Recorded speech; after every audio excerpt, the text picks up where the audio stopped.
kerajaan surga.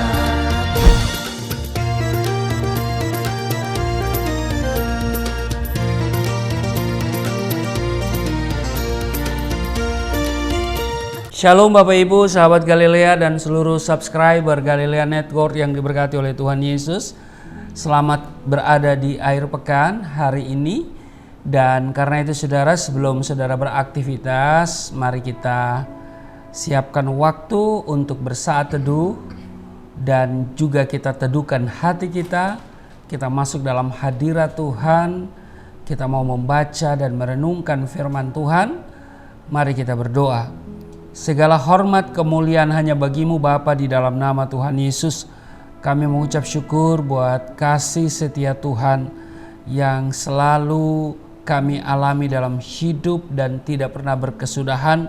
Kami ada di akhir pekan ini dan karena itu kami akan beraktivitas. Kami mengisi waktu dengan banyak kegiatan, tetapi kami akan mendahulukan Tuhan dengan membaca dan merenungkan firman, mengurapi kami, buka hati pikiran kami. Kami tolak setiap roh, setiap kuasa yang tidak memuliakan Tuhan.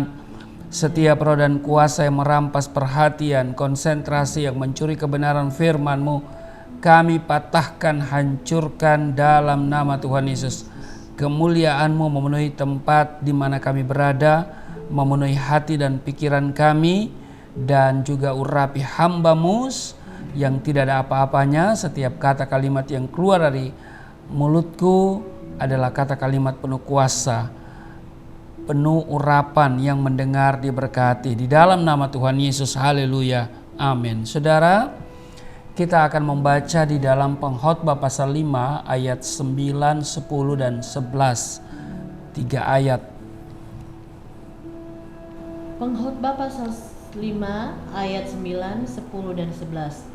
Siapa mencintai uang tidak akan puas dengan uang, dan siapa mencintai kekayaan tidak akan puas dengan penghasilannya. Ini pun sia-sia. Dengan bertambahnya harta, bertambah pula orang-orang yang menghabiskannya. Dan apakah keuntungan pemiliknya selain daripada melihatnya? Enak tidurnya orang yang bekerja, baik ia makan sedikit maupun banyak, tetapi kekenyangan orang kaya sekali-kali tidak membiarkan dia tidur. Nah saudara, kalau kita perhatikan perikop dari bacaan kita tadi, Lembaga Alkitab Indonesia memberi judul kesia-siaan kekayaan.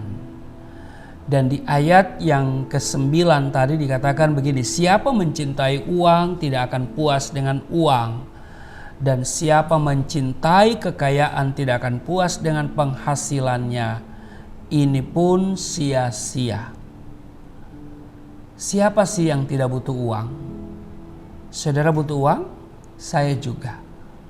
Gereja juga butuh uang. Kita semua membutuhkan uang. Tidak seorang pun yang hidup di dunia ini yang tidak membutuhkan uang. Saya memerlukan uang untuk membeli kebutuhan saya. Saudara pun membutuhkan uang untuk membeli kebutuhan saudara, betul? Uang penting sebagai alat untuk jual beli. Namun alangkah baiknya jika kita memiliki sikap yang tepat terhadap uang. Uang memang penting apabila kita gunakan sebagai sarana untuk transaksi jual beli. Akan tetapi uang menjadi jahat apabila uang menjadi tujuan akhir dalam hidup kita. Dan saudara, tidak sedikit orang yang memiliki angan-angan untuk hidup kaya, bisa membeli ini dan itu, bisa hidup mewah dan lain sebagainya. Sebetulnya angan-angan itu tidaklah salah, saudara. Ya.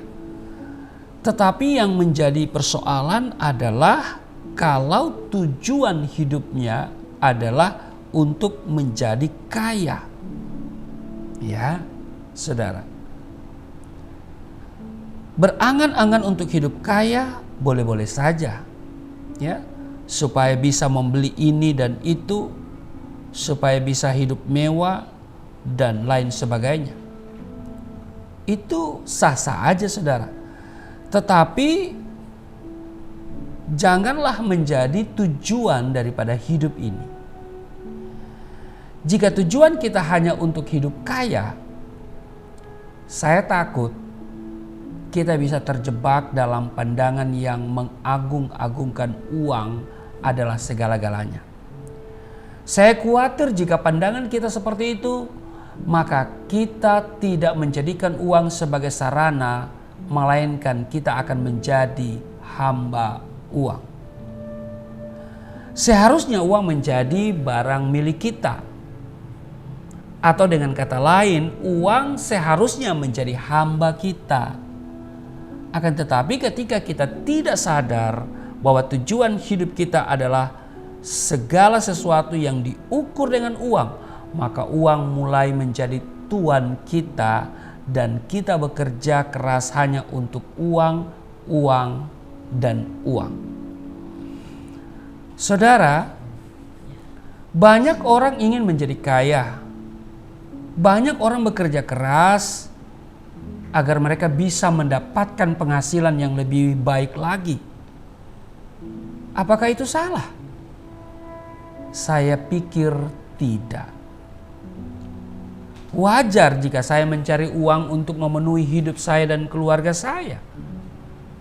Sebagai orang tua, tentu memiliki kewajiban untuk menafkahi anak-anaknya. Akan tetapi jika sampai ada orang tua yang kedua-duanya bekerja keras hingga larut malam untuk mencari uang, kemudian tidak memiliki waktu bagi anak-anaknya. Nah, ini perlu dipertanyakan sesungguhnya untuk apa orang tua tersebut mencari uang? Untuk diri sendiri kah? Untuk anak-anaknya kah? Atau untuk keluarganya? Saya tidak mengatakan bahwa kita tidak boleh bekerja keras. Akan tetapi perlu ditekankan bahwa kita bekerja keras seharusnya bukan hanya untuk mencari uang. Alkitab mengatakan bahwa manusia pada dasarnya memiliki sifat yang selalu tidak puas dan selalu ingin lebih. Orang pasti selalu merasa tidak puas dengan penghasilan yang diterimanya. Itu tadi yang kita lihat di ayatnya yang ke-9.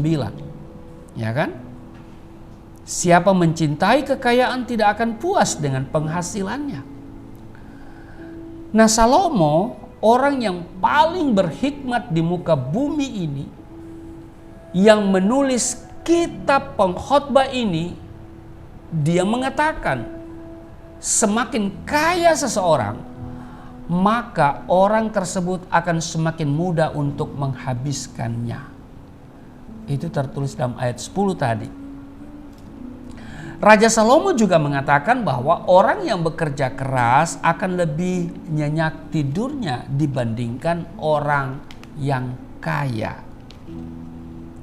Orang kaya tidurnya nggak nyenyak ya saudara ya. Tapi saya mau kaya dan saya mau tidur nyenyak. Kenapa? Karena saya punya Tuhan. Haleluya. Saudara, jika kita mau jujur, apakah semalam kita dapat tidur dengan nyenyak? Apakah kita bisa tidur tanpa memikirkan harta kita yang banyak? Atau mungkin juga ada yang gak bisa tidur karena gak punya harta. Haleluya. Itu paling konyol saudara ya. Nah, Alkitab mengatakan bahwa di mana harta kita berada, di situ hati kita berada. Saudara bisa baca di Matius pasal 6 ayat 21. Jika kita sudah bisa tidur nyenyak, berarti kita termasuk golongan orang yang tidak mencintai harta lebih daripada kita mencintai Tuhan.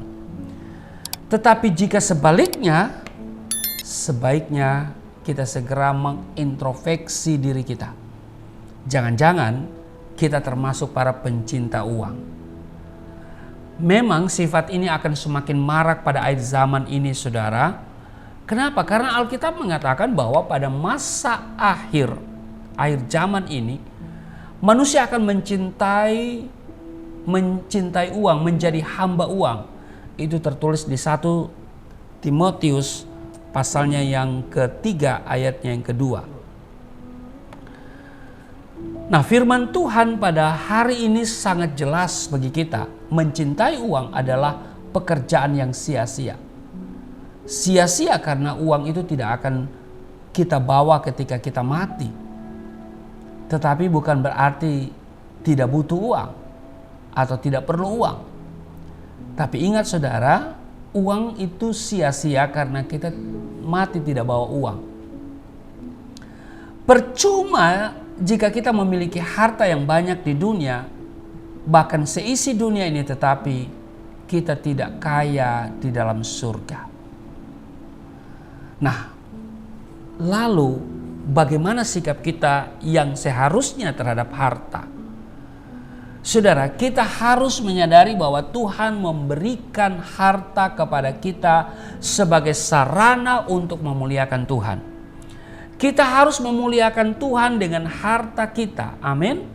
Itu tertulis dalam Amsal 3 ayat 9. Jika Tuhan memberikan kepada kita harta yang lebih, jangan lupa untuk mengembalikan kepada Tuhan dan membagikan kepada sesama. Saudara, ketika kita menjadi saluran berkat bagi orang lain, maka tentu Tuhan tidak akan segan-segan memberi kita berkat yang lebih dan lebih lagi. Ingat saudara, cinta Tuhan dulu, jangan cinta harta atau cinta uang. Amin. Kalau kita mencintai Tuhan, mencari Tuhan dan kebenarannya, maka Tuhan tambahkan kepada kita termasuk uang, kekayaan itu. Amin. Tuhan Yesus memberkati, dan mari kita berdoa. Terima kasih Tuhan, kami diingatkan untuk tidak mencintai uang tetapi mencintai Tuhan. Sebab uang tidak dapat menolong kami, tetapi Tuhan adalah sumber pertolongan kami. Berkati kami semua, tolong kami semua dalam kondisi dimanapun kami berada, baik yang kami berada di rumah maupun yang berada di tempat-tempat tertentu untuk menikmati weekend. Tuhan kiranya menyertai, Tuhan melindungi, tidak terpapar COVID-19 ataupun penyakit-penyakit yang lain. Berkati seluruh sahabat Galilea di dalam nama Tuhan Yesus. Haleluya. Amin.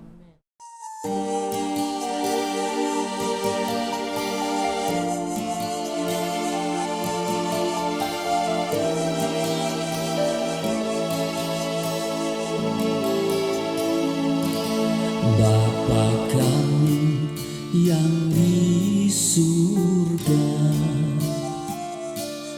dimuliakanlah nama-Mu.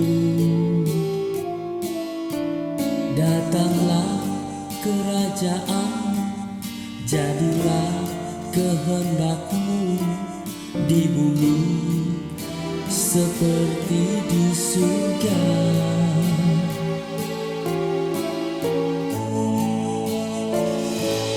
Berikanlah kepada kami makanan yang secukupnya. Ampunilah dosa kami seperti kami mengampuni orang yang bersalah pada kami.